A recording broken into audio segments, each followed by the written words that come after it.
Surprise, surprise, we're back in the garage again. Well, we're finally getting to the oil pump. The front suspension for the most part's done. I'm going to readjust the wheel bearings, and that's pretty much all we can do. There's one little nut that I'll probably address and touch up. That's touching just a little bit. But anyways, we are going to be doing the oil pump shim kit that I've been talking about forever, because yesterday was its first time on the interstate, and the oil pressure wasn't great.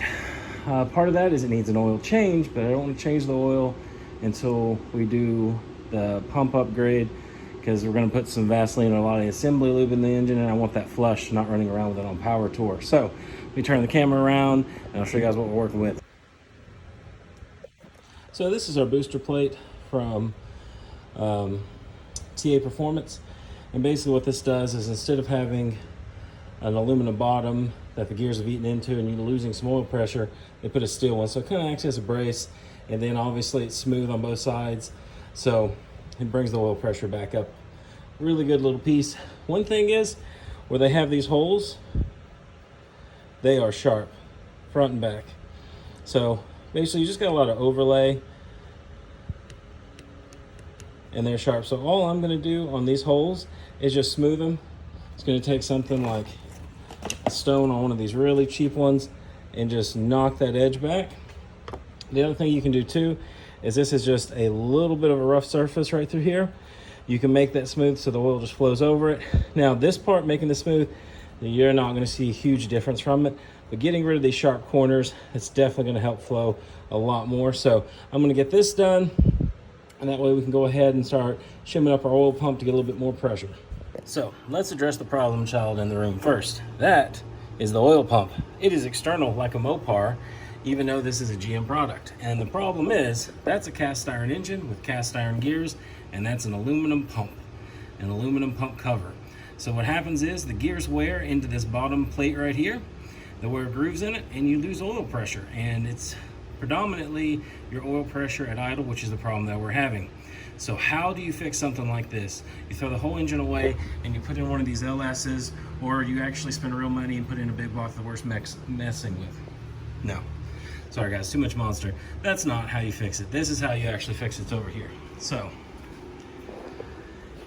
what this actually is, which you've already got a video about smoothing out these burrs on this is a steel flat plate. It goes between where the gears are and the bottom of the pump. So it gets rid of all the deep gouges that ours probably has, that's letting oil pressure get away because the pump clearance to the housing is too much. And then the other thing that happens is since this is steel, this helps act like a little bit of a brace or a girdle to keep the pump more rigid and without it moving around as much, and the heat expansion down. It does require a few different bolts depending on what all you get into, so that's why we're going to be sciencing it out just a little bit. Now, an important thing about this and doing all this is, these pumps have to be shimmed correctly as well. So the factory stuff is not shimmed, but you get all this stuff from TA Performance, which is an awesome company, and you have gaskets that are a certain thickness here, and then you have shims that you run. So when these gears come out the bottom and they're sitting on this case, the gears actually come out a little further. So you actually have to measure with calipers or with plastic gauge what the clearance is, and you want a little clearance. It says 2 to 3, but most people shoot for 2, because the other thing too is, the gears going up into the housing, not everything's straight. So you may have like 2 thousandths on this side and 4 on this side. So that's what you're trying to do, is bring down that clearance. And that should help us a lot already by just keeping the car cooler, and that expansion down on this pump. Since it's aluminum, we've already picked up some oil pressure, so I'm hoping this is the fix. Now, you're gonna see some suspect things like some Vaseline. You need to pack the pump full so that the engine doesn't run out of oil while it's priming, and sometimes they won't prime, they're bare, when you're doing this operation. I have always used Vaseline, except for modern stuff like Coyote engines. When you do the gear upgrades, I use assembly lube. I think either one will work, but I bought both of them. That way I can have my own mini crisis in my brain and overthink all the engineering of it and drive myself crazy. But what we're wanting to do is pack it full keep the oil that's in this. Once this is done, take it for drive, heat everything out, get it all flushed, and then change the oil. And we're also going with some Pennzoil, some straight 40 rather than 10W30, which I actually don't know what's in this at the moment. So I'm gonna pop that oil filter off. Hopefully we can reuse it. If not, we'll have to get another one, and pop the bottom off. And we're gonna see how bad it's gouged and start measuring all this stuff out. And hopefully by the time this is all over, we have more oil pressure and our engine is happy. All right, so this is where the filter would go right here, and this is the end of the pump. And you can see this right here, not so much gouged, not too bad, but this, can't get your fingernail in it, but it ain't great. And you can also see on the gear itself, eat up a little bit. The teeth they're not terrible, but they ain't great either. So what this pump booster plate does, all it does is it bolts over, and now you have a nice smooth surface. So it's going to take up some of that clearance, and then it's going to be much sturdier, and it's not going to contrast as much. So this being aluminum, when it heats up, it separates more, causing your issue with more clearance in the pump, and that's going to keep that from doing it. Now, the bad news, someone's been in this before, and this is the gasket that they had. Because my whole thought process on this is, we're going to measure it, but if they had 20 thousandths worth of clearance, then you want to go back with obviously 2, but anything better than the 20 would give you more pressure. Well, it's going to be hard to do, because basically if you take a calipers, go on the gasket, pinch it, this is 5 thousandths, which if you look at the TA kit, that is the smallest gasket they offer. So there's not going to be any rooms for shims. What I'm going to do is get underneath the car with the gear, hold that up there, or hold the gear up there, and just roughly get some measurements from around. I was going to do plastic gauge, but I'm going to be totally honest. If this is supposed to be perfectly flat, which I think it is, then the clearance isn't going to change that much between the gears and what that was. Now, there's one other thing that and why I'm going to check the clearance again anyways, is I think when they did this, they just put on the thinnest gasket they could to up the oil pressure. And I think that's part of the reason why you've got some of this dug out, which obviously some of it's debris that gets in and gets rubbed into it, but I think that's part of it. Another deal too, this thing was disgusting, so I have cleaned it off pretty good. There's still some spots, but this right here is your pressure spring, which they want you to run like a bunch of aftermarket stuff to start messing with this, but it's got a bunch of dirty oil coming out of it, so we may need to pull this out just to flush this whole piece. But I'm gonna get everything set up as far as what I think the gaskets need to be, and then we'll go to that point. Now also too, since you are running this, obviously you need thicker bolts, but then the other thing is there's a gasket between it, and that's what this one's for. Let me think, is it this one? Yeah, this one's for. Sorry, I got a little helper that's wanting to play ball. But yeah, I'm gonna get under there, see what it measures, and see what we can come up with. I'm gonna do my best to film in here, guys, but it is a little bit hard to hold the camera and to do this at the same time. But, so that's the bottom of our oil pump. This gear just kind of sits in here, like so, and it's spun by the other gear. So you got side clearance, and then this clearance here between the top of the pump that we had over there and this. So one thing, as you can see, this gear's eat up in the end. This one is too a little bit. Take that one off, and hard to tell, but all through here is eat up, and on the back side is too. That takes away some oil pressure because you're adding more volume by doing that, and obviously you're getting more clearance between the gears in the case. So in all honesty, at some point if I was going to build this engine, I would be looking at replacing this, which is the whole front cover. But now, getting back to it. So the way that I'm measuring this, I really need 2 hands but can't, is I'm taking somewhat of a straight edge, setting it here, get you guys a better view, setting it here, and then seeing if a feeler gauge fits under this spot here. So pretend that that's still there, and I do apologize guys, I just do not have enough hands for this. So that straight edge is sitting there, pushed up against the gear, and then I'm basically seeing what'll fit underneath. Now, I can understand why people complain about these pumps and why there's so many different ways of doing this and looking at them and setting them up.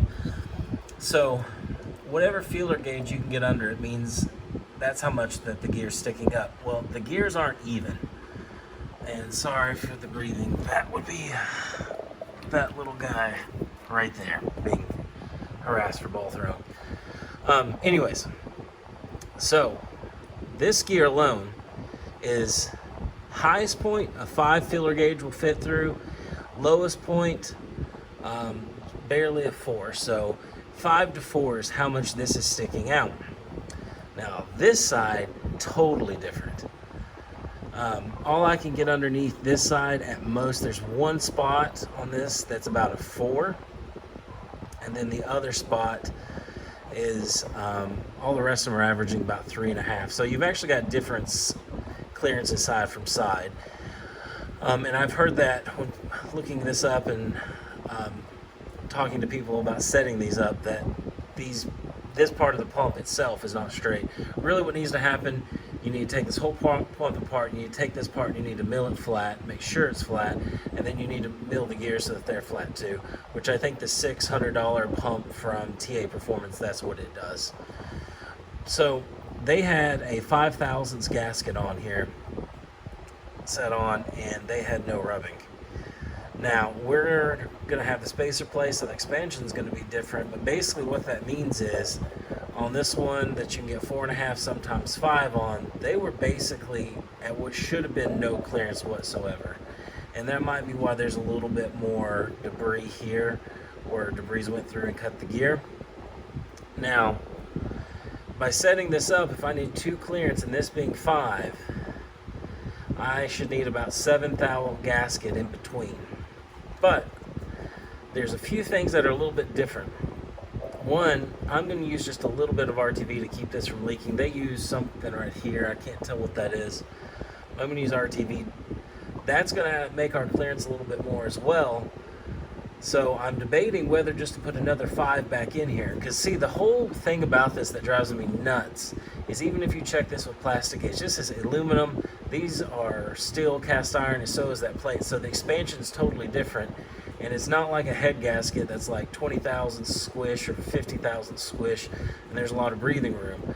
So even if I set this pump at 0 or 1 thou, it's going to grow and pick up the clearance that it probably needs to survive. So that's what I'm debating right now.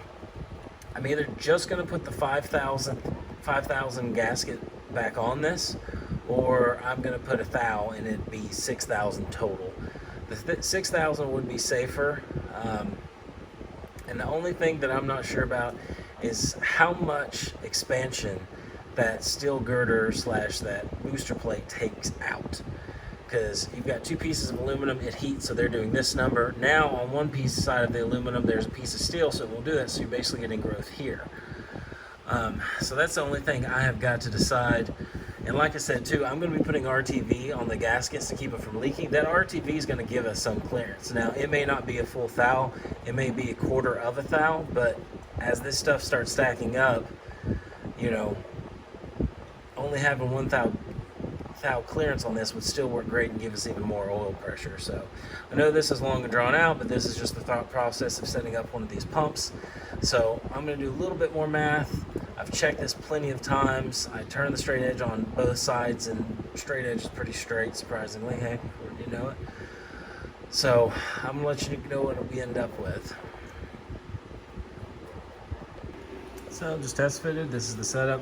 So you have the gasket, the thin gasket under here, the shim on top of it, which is 1 thou. So that's a total of, let me find it here, 6.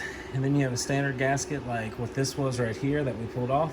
I got some better calipers. I've got some of my old school engine building calipers, and it actually turned out that this was a lot closer to 7.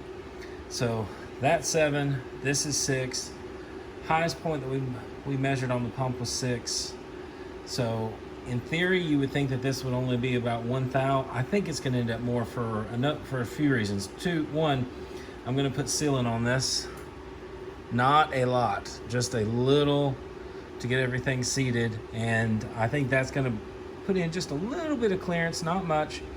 And then the next part that's gonna get more clearance is the fact that this is just gonna expand like it always does when it gets hot. So even though, let's say we get 1.5 with that being on it, when that other part of the pump expands, I think you're still gonna pick up a half thou. So I think this is gonna be close. Honestly, could probably run it without the 1 thou shim, but we're just gonna be on the safe side. And hopefully we'll pick up some pressure just in the fact that we don't have these deep grooves here anymore. So, all right, let's get it back together and get this car back on the road. Surprise, surprise, it's back up on jack stands. Nothing bad. We have the oil filter off again. Retorqued up the housing, so just doing a basic oil change. New filter, that's actually transmission fluid, new oil. So basically just doing a good change. Gonna go to straight 40 weight. So shimming that and all that really helped the oil pressure. When you start it up, it goes to 60 pound. It builds oil pressure much quicker. And then on top of all that, when it is warm, which there's another issue I'm about to talk about, when it's warm, it's like 40, 35, which was great. Because before we got this thing down to 7, so I imagine now warm, as hot as it's going to be, this thing should be at least at 15 or 20, which is double what we had at idle. So fixed a lot. Also too, there's a little pressure relief valve like right here where I'm pointing. That bad boy looks like it had flipped, or sorry, oil bypass valve had flipped the end off of it, so that wasn't great. So that's fixed now. That's wonderful. Now the